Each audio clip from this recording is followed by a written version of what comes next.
Have you ever wondered what happens when buy now, pay later turns into can't pay, can't move on? Today we're diving into a story that might hit closer to home than you think. It's about how a small financial shortcut can lead to a massive dead end. This is the story of the Thompsons, 1 year after they started relying on credit cards to stay afloat. It all starts with a common problem. Mr. Thompson's old car finally gives out, and he needs a replacement for his commute. He finds a reliable used car, feeling a sense of relief. He sits down at the dealership, ready to sign the papers, but the salesman comes back looking uneasy. "I'm sorry, sir," the salesman says, avoiding eye contact. "Your credit score came back low. We can still approve you, but it would have to be at a 19% interest rate." 19%, that's not a loan, it's a financial trap. A low credit score doesn't just label you as risky, it actively taxes your future income. Every poor credit choice might buy you a little comfort today, but it sells off a piece of your tomorrow. Things go from bad to worse. The family finds a perfect apartment closer to Mr. Thompson's new job, a chance for a fresh start.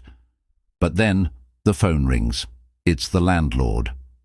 "I'm afraid your credit report shows multiple late payments," he explains. "We'd need a much higher deposit to move forward, 3 months' rent in advance." Suddenly the door to a better life slams shut. You see, bad credit limits your opportunities in ways you'd never expect. It's not just about loans. It can dictate where you live, where you work, and it slowly chips away at your confidence as financial trust collapses. It's like being locked out of your own future. The pressure starts to build at home. Late one night, the quiet tension finally breaks.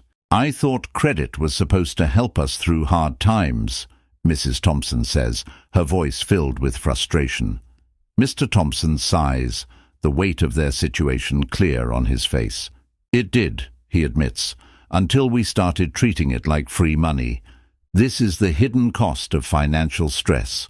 It doesn't stay on the bank statements. It spills into our relationships, eroding trust at home just as quickly as it does in the financial market." Countless studies show a direct link between bad credit, marital strain, mental fatigue, and long-term anxiety. It's a heavy burden that affects more than just your wallet. It affects your well-being. Just when things seem hopeless, a small voice cuts through the tension.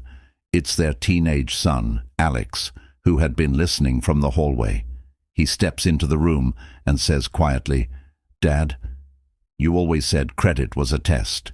Maybe we failed, but we can study for a retake, right?" A faint smile appears on Mr. Thompson's face.